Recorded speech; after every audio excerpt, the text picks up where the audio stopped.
As a fan-favorite character, Masahiro Sakurai's Kirby has been a veteran of the Smash Bros. Series since the very beginning. Many of the veterans we've discussed so far have had lots of variance in how good they were throughout the series, but this notoriously powerful little pink puffball couldn't have been too bad, could he? In this video, we'll take a look at Kirby's history in the Smash series to find out just how much this little guy is capable of. In Smash 64, Kirby debuted as a strange kind of character. He was a floaty lightweight with multiple double jumps, allowing him to stay in the air for a long time at the cost of longevity. His special moves don't have much use outside of Final Cutter, his recovery move. His neutral special Swallow can suck his opponents into his mouth, where he can swallow them to replace Swallow with the opponent's neutral special. His down special Stone turns him into an armored rock to fall straight down. While these moves are lackluster and not often used, his incredible normals more than make up for this. Kirby has notoriously large moves, having disjointed hitboxes far longer than you would expect on first glance.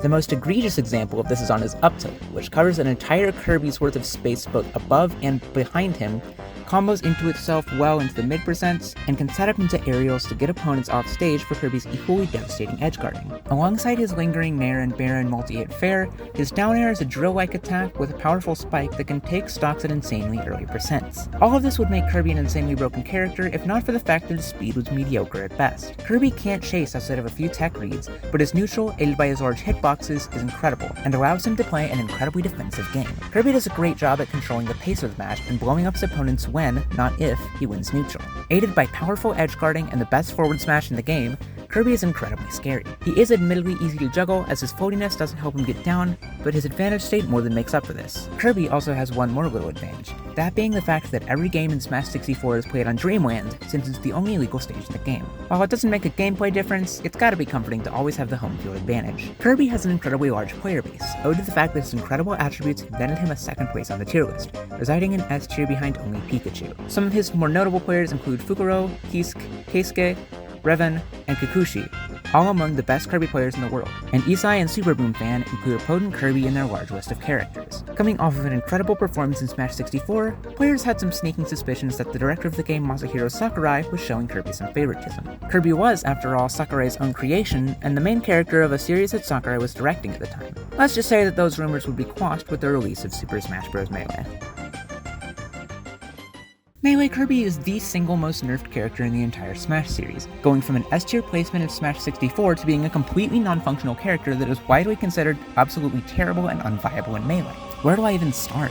Kirby gained some new tools in Melee, just like every other veteran, but considering the fact that those tools were a pitifully short wave dash, 2 throws that the opponent can jump out of incredibly easy until high percents, and a side B that basically wasn't even a real move, Kirby might as well have not gained anything.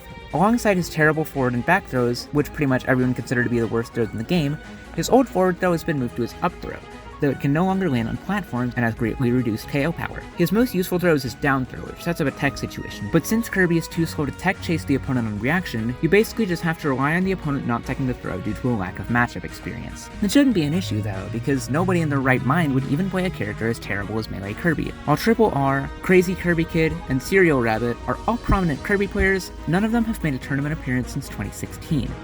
That's 8 years with no top Kirby rep. As a result, his meta has remained stagnant forever, seeing no developments, and that's even assuming there's a meta to develop, as moves like his up tilt, which was one of the most infamous moves in Smash 64 and one of his best moves, has been nerfed into the ground and is still one of his best tools. They made the move mediocre and it's still all Kirby has. His forward smash, previously the best F smash in 64, is slower, laggier, does less damage, and lacks kill power. While he still has his Kirby side, where he can inhale the opponent and drag them off stage to gimp them, that's one of his only gimping tools. While his edge guarding is one of his best attributes, the addition of meteor canceling means that opponent can very easily stop themselves from getting gimped by down air. Speaking of which, the air is also slower and shorter, meaning the window to actually get a spike from it is shorter. The universal engine changes of Melee were also unfriendly to Kirby.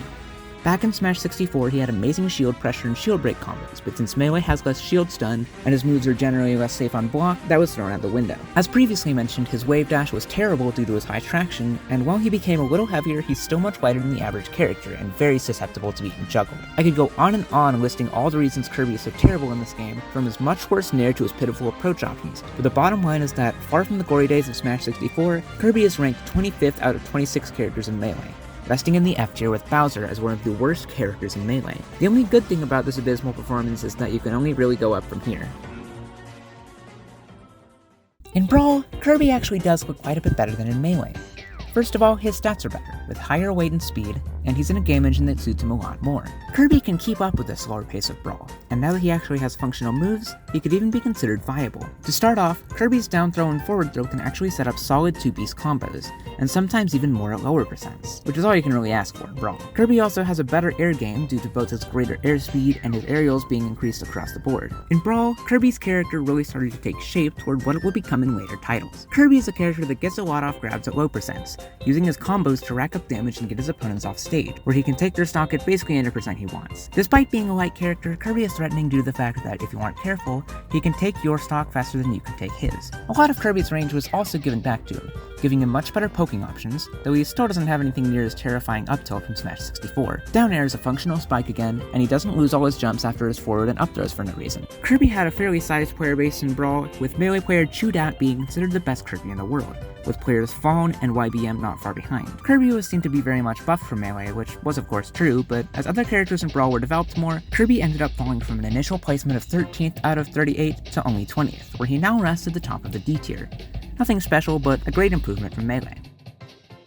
However, Kirby would again fall short when Smash 4 rolled around. He received nerfs in the transition from Brawl, such as his moves being smaller across the board. While moves like back throw, bair, and his smash attacks gain more KO power, his stats are once again terrible. Not only is he a light character in the game with the overtuned rage mechanic, meaning that he can die much earlier and can't live long enough to utilize it, but his airspeed has been decreased, compounding with his floatiness to make it very tough for him to get down from being juggled. The changes to hit stun canceling and the buff to his forward throw give Kirby a nice combo game alongside his fast grab. However, it's just a drop in the ocean of fast characters in Smash 4, as characters like Fox and Sonic were able to control the pace of the match much more effectively, and characters with disjoints did a great job of keeping Kirby out now that his poking tools were less effective. Despite being buffed over the course of Smash 4's lifespan, Kirby has always been seen as an unviable character, resting at 49th out of 54 characters in the F tier.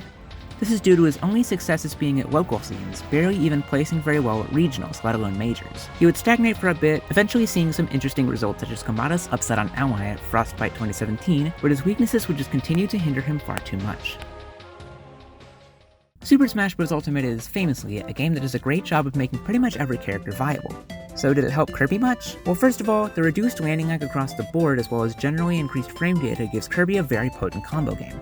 Moves like F-Tilt have regained their range from previous games, as have his aerials, helping his air game a bit. In particular, Nair has become a very large and very strong attack, as its sweet spot can often secure stocks. Kirby's grab game is also nothing to scoff at, as his forward throw often sets up for an amazing advantage state. It's not uncommon to see Kirby performing true combos that can rack up 70%, even doing more with some good reads. Kirby is very well known for his ability to gimp opponents, with moves like Dare sending opponents straight down. Inhale is great for this too, as Kirby can suck up his opponents and either spit them out under the stage if they're vulnerable to getting pineappled, or grab release them and attempt to footstool, which very few characters can recover from. Inhale is also just generally a better move, as it's bigger, faster, and has a myriad of useful quirks. First off, Kirby can now suck up projectiles and swallow them to heal. Larger projectiles, like Samus's fully charged Charge Shot, can also be held in his mouth and shot back as powerful stars, like in the Kirby games. This does leave him vulnerable, but can be very useful if your opponent is across the stage camping you. He can't lose a copy ability for 20 seconds after gaining it, and the ability does 1.2 times more damage compared to the original neutral special, like other reflectors. All of this makes Inhale a much more viable option, both for cheese and for improving otherwise troublesome matchups. However, even all of this and the numerous buffs Kirby gained weren't enough to counteract his most glaring issues, which were unfixed from Smash 4.